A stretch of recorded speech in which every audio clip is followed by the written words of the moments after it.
First of all, my conflict of interest. Notice there are 2 patents that are relevant to the topic of today.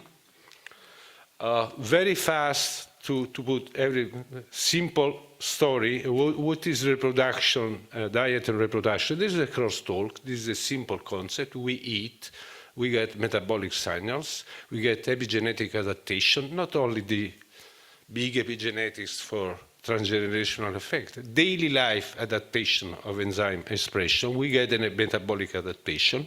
This goes to gametes, we adapt gametes, and the same gametes will be using the same micronutrients, the same diet, aiming to the best reproductive performance. So far, easy. Now, the question you have to understand is a main topic. There is only a handful of substances in the diet that make the difference on the metabolism. WHO called them micronutrients. Small amounts, we cannot produce that. They are essential for every function we have. Without them, we do not live. These are the essential micronutrients. This is the list. You see the essential micronutrients and the essential and conditionally essential amino acids. And you see all of them are needed in very tiny amounts. That's all. The dietary amount of any other substance makes no difference. Simply, they are compensated. We have different population on this planet. They have very different feeding. Some of them do not even eat vegetables. They are all healthy. They reproduce. Sometimes they are centenarians. And these are the most commonly used supplements by us. I wish to notice very little use of essential micronutrients and the strange differentiation between male and females. We should be much more serious with our patients. This gives you the idea how much we must move to a provisional side of this science. What I'm going to speak about is shortage of micronutrients. No magic bullets, that is pharmacology. If it is. I am speaking of feeding. We have absolute shortages. They are rare. Then we can have some more absolute shortages for some vitamins. I cannot speak in details of this topic today. I will need a whole lecture for either only for vitamin D or iron. So I'm going to the hot topic of the time, that is the relative shortage. Increased demand and decreased efficiency, which leads us to the main 2 debated topics, the redox shortage, as we call it, or imbalance, and the shortage of micronutrients. The redox imbalance. I want to start from the scratch, because really I see with colleagues, we have a strange idea of what is the diet function in our antioxidant system. It is just a matter of proteins. We eat antioxidant power with proteins, with sulfurated amino acids, methionine and cysteine. Methionine provides sulfurated antioxidants through homocysteine and cysteine transformation, and from cysteine we produce the 3 main sulfurated physiologic antioxidants, hypotaurine, hydrogen sulfide, and glutathione. Thereafter, there is the antioxidant. This is the diet, what we do. Thereafter, we have the antioxidant system. We call redox buffer capacity, glutathione, NADPH, NADH. These are the players of oxidative reductions. Thereafter, glutathione regenerates all the other non-sulfurated antioxidants. And the point you have to understand is that all of this is massive. Massive. You don't move anything with your micrograms of stuff. ATP, this is from, how do I go back? ATP, this is from the literature, 70 kilograms per day, about. Adenosine methionine in this my calculation, I was never able to make a reliable calculation on glutathione, but we're speaking of kilograms in a day, in a single subject. This is what we are dealing with. And the antioxidant power is millimolar, very abundant. So, proteins. And all that we call natural antioxidants and stuff like that has no fixed physiologic rule. And most of those natural substances are not absorbed, thanks God, because they're toxic. The oxidative imbalance, what we usually call oxidative stress theory, we love it because it is simple. There is a relative imbalance between antioxidants and reactive oxygen species, so excess of ROS is free to attack our cellular structures, the membranes, the mitochondria, the genetic damage. We move it a step further, saying that this brings to double-strand breaks, for instance, into the sperm. So the gametes are killed. All that we have to do is to adapt some antioxidants. We make the balance, and the story is done. Then we go, Dimitri showed us something very well, to the Cochrane libraries. And for people like me, I was working with injectable glutathione in the late 80s. We get disoriented. What is that? Why? We are not able to make studies. The Cochrane called us to produce well-designed, randomized, placebo-controlled trials, which are not there, very few. There must be a reason. But there was one already included in that Cochrane, that is the NIH study on antioxidants, mechanistic study, fully controlled, placebo-controlled. There was a study. The study was designed that if the interim point was not matched, which was the effect on DNA fragmentation, the study was stopped, and it was stopped because the outcomes were negative in the antioxidant treatment. And the conclusion, they had to stop the study. This is a true study. Antioxidants do not improve semen parameters. We start screaming like eagles. What is that? This is wrong. There must be something wrong here. So they were forced to a second analysis because we would say you selected the wrong patients, the wrong parameters, whatever it was. They had samples, they reanalyzed it, and what they told us is that there was no lack of antioxidant in those patients, and that the increasing the antioxidant capacity was not at all correlating with any improvement into the clinical picture. This is. The question is that what will have this oxidative stress theory is unproven. Everything is based on this lack of antioxidants. The lack of antioxidant does not exist. I showed you the antioxidant system moves in millimolar amounts.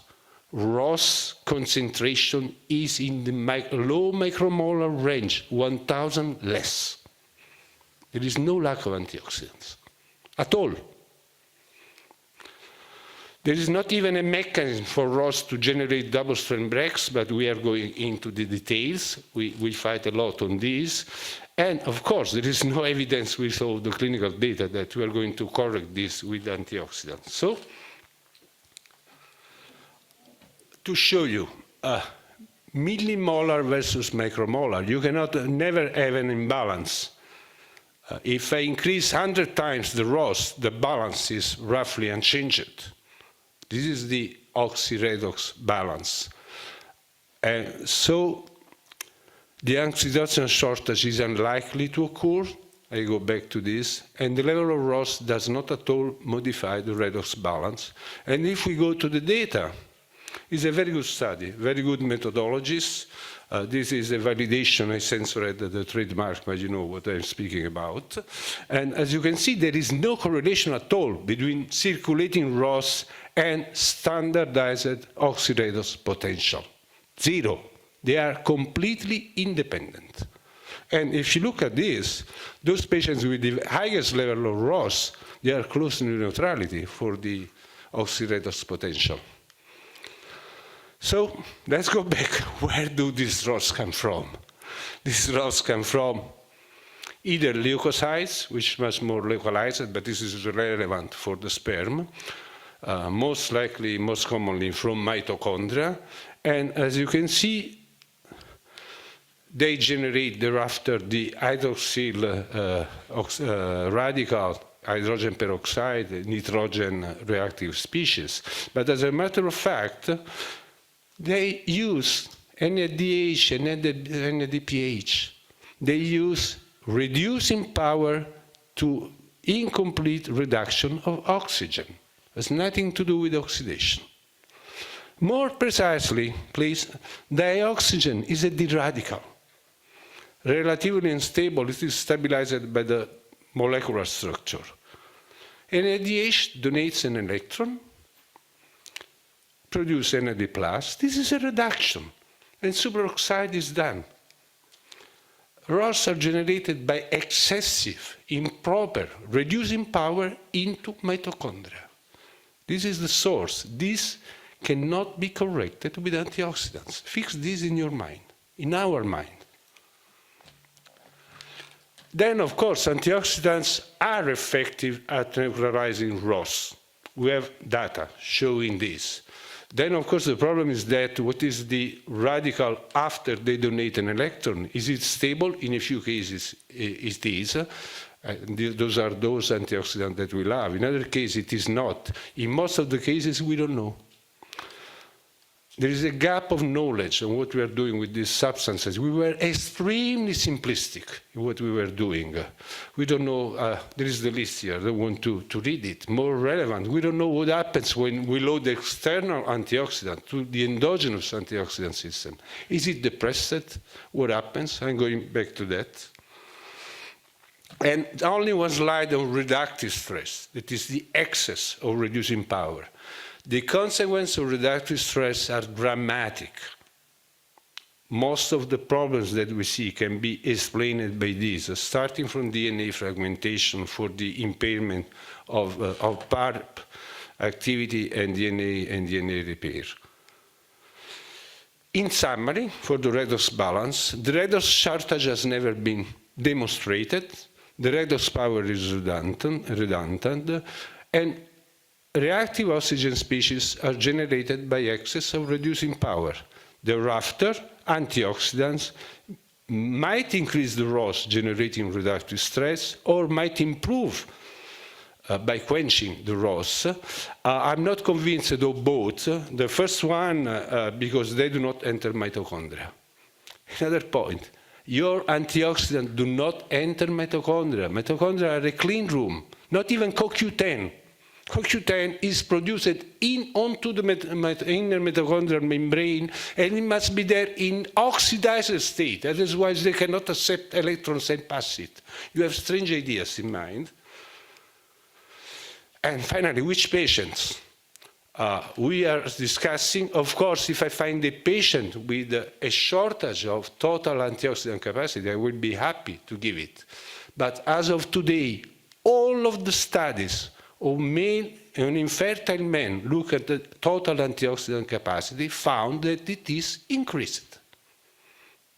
This is the point. Find one, look at anyone, you will find it. They say it is a rebound effect because of this is the point. Redox excess is a main mechanism for mitochondrial impairment. We have no supplements for that. So far, we have to investigate. However, I can tell you, because this is mechanistic and helps you to understand, that reductive stress in mitochondria and also the ROS release can be mitigated by caloric restriction. It's very simple. You put mitochondria at rest, they produce less of everything, including ROS. I don't know whether this is a cure, but this gives you the idea of how this is directly in relation with feeding. And finally, the ESHRE. The recommendation of ESHRE said that this is not recommended in ART. In ART, we start understanding why they have concerns. Shortage of micronutrients. This is a beautiful paper just published, and you see that micronutrients, essential micronutrients, the true one, are definitely involved in all the processes of reproduction. And what is always present is B vitamins. Okay, we know this. Everybody knows this.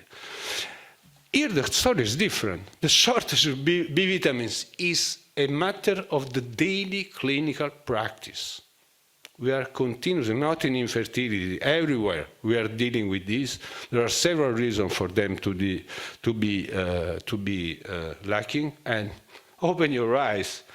Anemia in Western countries is usually due to shortage of these B vitamins, because it's a common shortage, not iron. Iron, it is enough that we eat, and we have enough. B vitamins are the feed for one-carbon metabolism. What does it mean? This is the epicenter of metabolism that provide the build-up of molecules, the carbon units for tissue growth. You see the image, it is the boiler of reproduction. These must turn because everything is coming from here. And we need the metabolism to flow. In the 80s, I was running clinical trials with adenosine methionine and injectable glutathione. But if we do this, we block the flow. We need all of this to flow. If I give it done, I don't have nucleic acids to make DNA. I don't have carnitine. I don't have... you understand? We need the metabolism to flow. There are no magic bullets, even here. If I force any of these metabolites, I disturb the whole flux. And we know very well, without any concern and doubts, that DNA methylation, for instance, is under direct control of diet. We have the agouti model. We are also using the same gene as simple epigenetic reporter in many studies. Now, the mouse with the agouti gene will make pups that are yellow and that will develop obesity and diabetes. If the promoter is methylated, they come out brown and normal. Then modifying the amount of methyldonos we put in the diet, we can modify the amount of yellow and brown pups. Everything has been measured. We know exactly the power of these substances in supporting DNA methylation. On the other side, the same carbon metabolism provides the endogenous antioxidant activity because it is the same metabolism. Adenosine methionine activates with allosteric regulation, the main enzyme that produces glutathione. So when adenosine methionine is high, the synthesis of glutathione is opened and amplifies 4 or 5 times per. This is where we produce antioxidant activity and avoid the reproductive stress. It is powerful. Glutathione can be over the upper limits of normal. These are just to show you, sorry. Where is it? This is the new last study from the Rotterdam periconceptional cohort from the Guinness Tigers. And here you see they tested folic acid only compared to multiple micronutrients, including folic acid. And you see very clearly that it behaves better in terms of embryo expansion, of tissue growth and expansion. What about ART? We have few studies. One of them, you see it here. And how many times do you see significant differences in pregnancy rates in our studies? Here you see it. But of course there is a trick in this study, and the trick is that they compared not like the previous one, folic acid plus folic acid with something else.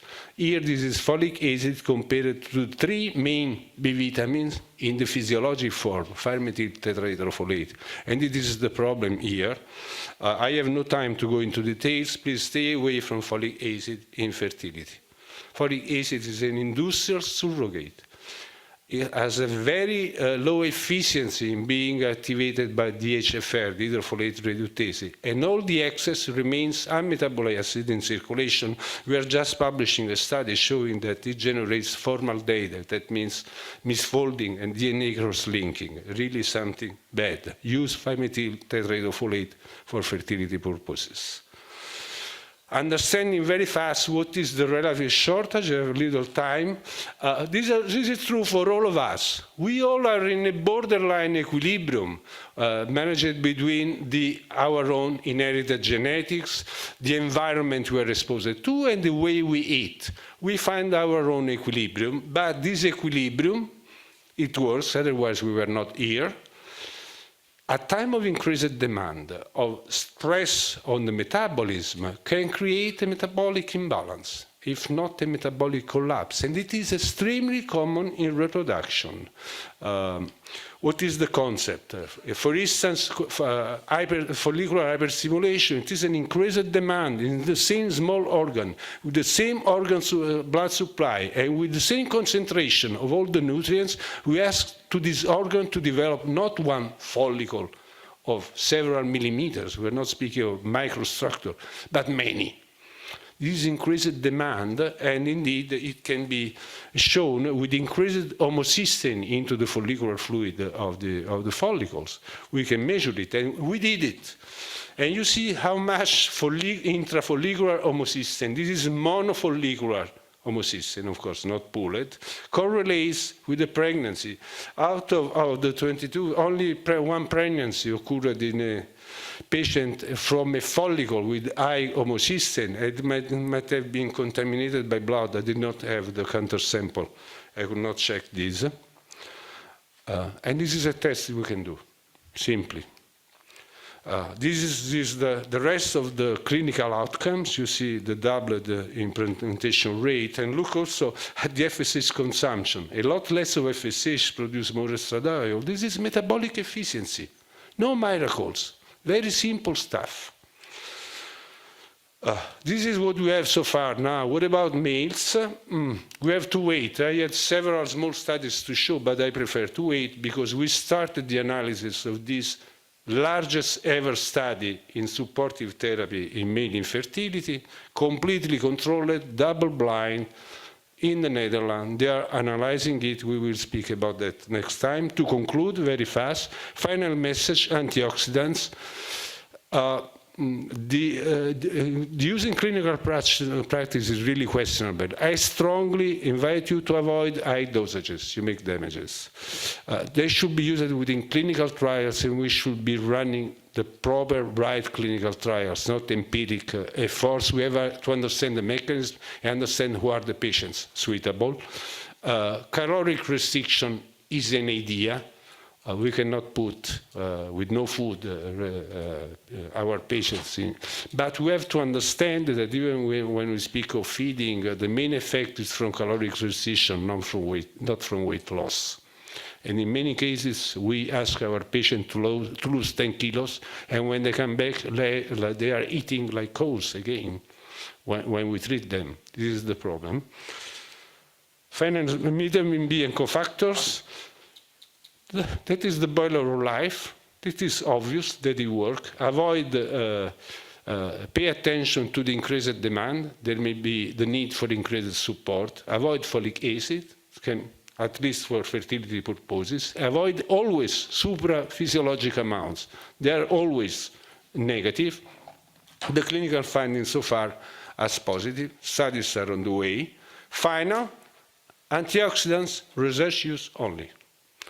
Vitamin B, methyl donors, we need research, but so far a support with physiologic substances within physiologic amount in the terms of the WHO periconceptual support, I think is reasonable. We can go for that. Thank you for your attention.